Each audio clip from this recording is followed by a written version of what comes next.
Okay.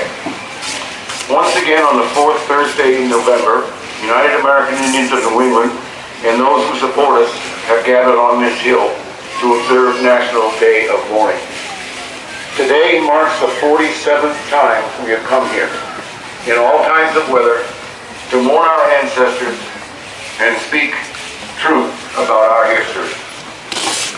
Those who started National Day of Mourning could not have envisioned that their descendants and the descendants of their supporters would still be here year after year, carrying on this tradition. Many of the elders who stood on this hill and organized the first day of mourning are no longer with us, but we feel their spirits guiding us today. Now, National Day of Mourning should always been a part of the history of this country. 46 years ago, my father, an Aquino Wampanoag man named Wamsutta Frank James, was invited to address a so-called gathering of so-called dignitaries celebrating the 350th anniversary of the stumbling ashore of the Pilgrims. When asked by the organizers of the dinner to provide an advance copy of the speech he planned to deliver, Wamsutta agreed. Within days, he was told his words were not acceptable. The planners of the gathering, fearing the truth, told him he could speak only if he were willing to speak false words in praise of the white man. The organizers were even willing to write a speech for him. After all, they said, and I quote, "The theme of the celebration is brotherhood, and anything inflammatory would be out of place." He refused to have words put into his mouth. National Day of Mourning came into being as a result of his refusal to speak untrue words. Instead of speaking at the banquet, he and many hundreds of Native people from throughout the Americas gathered on this hill and observed the first National Day of Mourning, 1970, so many years ago. But what was it that got those state officials so upset? Wamsutta used as a basis for his remarks one of their own history books, Mort's Relation, a pilgrim account of their first year on Indian land. What really happened at the first Thanksgiving, or what some of us call the first Thanks-taking? According to popular myth, the Indians, that's us, and the Pilgrims, that's them, sat down and had a wonderful dinner. Everyone lived happily ever after, the end. Well, that truth has been largely buried for 397 years. In 2020, Plymouth is planning to celebrate 400 years of the same myth. And I don't think that anyone from United American Indians of New England is going to be invited to address that banquet. If we are, rest assured that no advance copy of our remarks will be sent. But here is the truth. The first Thanksgiving did not take place in 1621, when the Pilgrim survivors of the first winter sat down to dinner with their Indian friends. The first official day of Thanksgiving in Massachusetts was proclaimed by Governor Winthrop of the Massachusetts Bay Colony in 1637. And he did this to give thanks for the safe return of men from the colony who had gone to what is now Mystic, Connecticut, to participate in the massacre of over 700 men, women, and children of the Pequot Nation. What is true is that these pitiful European strangers would not have survived their first several years in New England, were it not for the aid of the Wampanoag people. What Native people got in return for this help was genocide, the theft of our lands, and never-ending repression. Greetings to all our relations from the four directions who have come to be with us here today. And welcome to our beautiful Indigenous people of all colors who have come from nearby and far away. Welcome to those who have traveled a long distance to be here. Thank you to the International Action Center and our friend Daoud from Laku, New York, for organizing buses. Thank you to the elders who are here today. Some of them are in their 80s and 90s, and they're still here with us.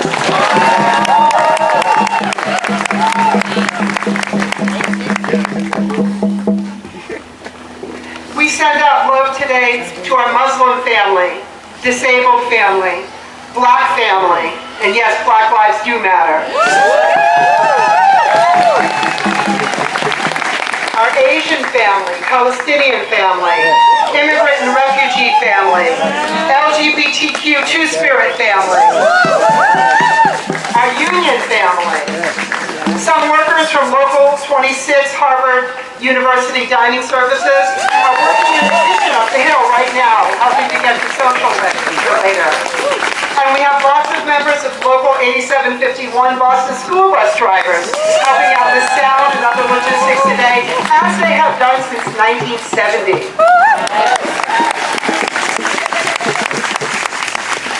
Welcome to all the youth and students who have traveled here from many schools. And we give a big shout out to the hundreds of people from this region who are in Standing Rock right now, but are also standing with us in spirit today.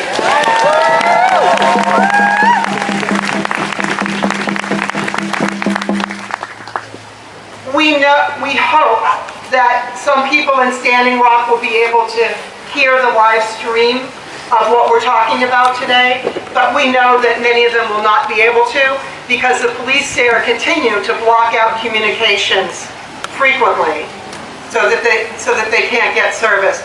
But even without that, we know that they will feel our presence here today and that they will hear us. Because today, we do not give thanks for the invasion of the Pilgrims, but we do give thanks for the water. We give thanks for the water protectors and send our love to Standing Rock today.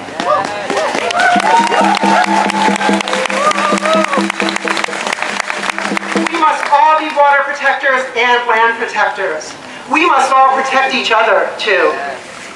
And we are here today to say that Indigenous resistance runs from Plymouth Rock to Standing Rock.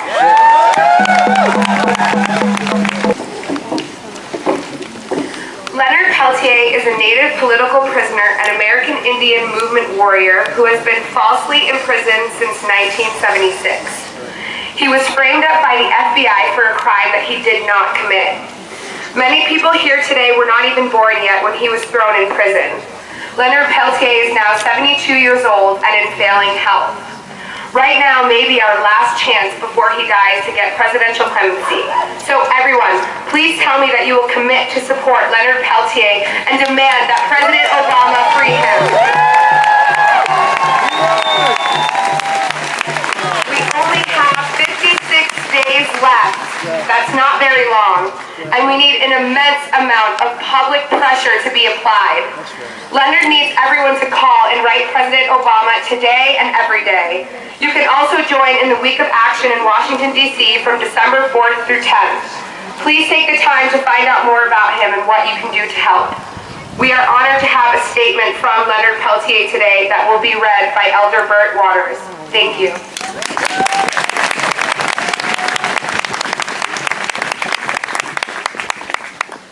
These are my two grandsons.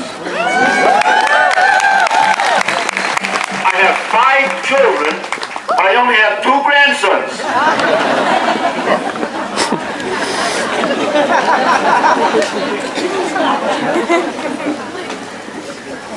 Greetings, my relatives. Here we are again. This time, the year is 2016. It has been more than 41 years since I last walked free and was able to see the sun rise and set and felt the feel of free earth beneath my feet. I know there have been more changes than I can even imagine out there. But I do know that there is a struggle taking place as to whether this country will move on to a more sustainable way of life. This is something we wanted to have happen back in the 70s. I watched the events at Standing Rock with both pride and sorrow. Pride that our people and their allies are standing up and putting their lives on the line for the coming generations. Not because they want to, but because they have to. They are right to stand up in a peaceful way. It is the greatest gathering of our people in history and has made us more connected than ever before. We need to support each other as we stand our way in these times. Water is life. Water is life. And we cannot leave this issue for our children and grandchildren to deal with when things are far worse for the natural world than they are now. And Mother Earth is always in struggle. And I feel sorrow for the water protectors at Standing Rock, because these last few days have been brought a much harsher response from the law enforcement agencies, and our people are suffering. At least they are finally getting attention of the national media. My home is in North Dakota. The Standing Rock people are my people. Sitting Bull lies in his grave there at Fort Yates. My home is Turtle Mountain. It's just a few hours north of Standing Rock, just south of Manitoba, Canada.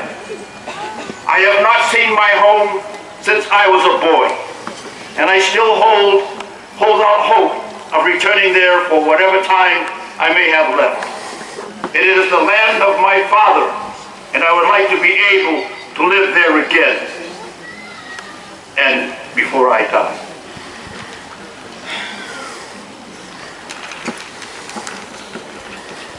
I have a different feeling this year. The last time I felt this way was 16 years ago, when I last had a real chance for freedom. It is an uneasy feeling, an unsettling one.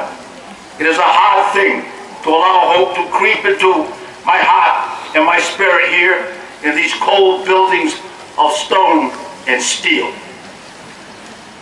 On one hand, I have hope. On one hand, to have hope is joyful and wonderful. So wonderful feeling. But the downside of it is, for me, there can be no anything crueler than this. But today I will choose hope. I pray that you will all enjoy good health and good feelings. And I thank all of you from the bottom of my heart for all you have done and continue to do for me and for our Mother Earth. Please keep me in your prayers and thoughts as these last days of 2016 slip away. I send you my love and my respect for all of you who have gathered in the name of Mother Earth and our unborn generations. I stand with your spirit, Dashka, in the spirit of Crazy Horse. Leonard Peltier.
Water is life.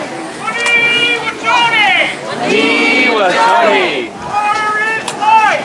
Water is life. Agua es la vida. Agua es la vida. Water is life. We stand with Standing Rock. Street by street, block by block. We stand with Standing Rock. Street by street, block by block. We stand with Standing Rock.